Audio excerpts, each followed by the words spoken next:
Emotional bond, ওটা electoral bond না।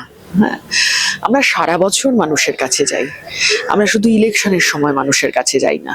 ইলেকশনের সময় হয়তো একটু বেশি যেতে হয়, কিন্তু আমরা সারা বছর ধরে এই প্রক্রিয়াটা আমাদের জারি থাকে। সারা বছর মানুষের কাছে আমরা সাহায্য চাই, তারা আন্তরিকভাবে সাহায্য করেন।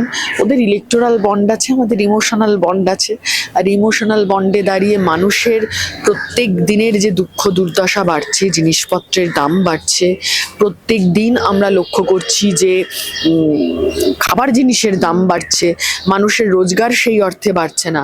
খুব স্বাভাবিকভাবে মানুষের রোজগার যদি সেই অর্থে না বাড়ে, তাহলে যতই ভালোবাসা থাকুক, যেখানেই হচ্ছে যে আমাদের প্রতি যতটাই তাদের মমত্ববোধ থাকুক, আমাদের প্রতি সমর্থন যতটাই থাকুক না কেন, সেখানে খুব স্বাভাবিকভাবেই তাদেরও পকেটের কথা চিন্তা করতে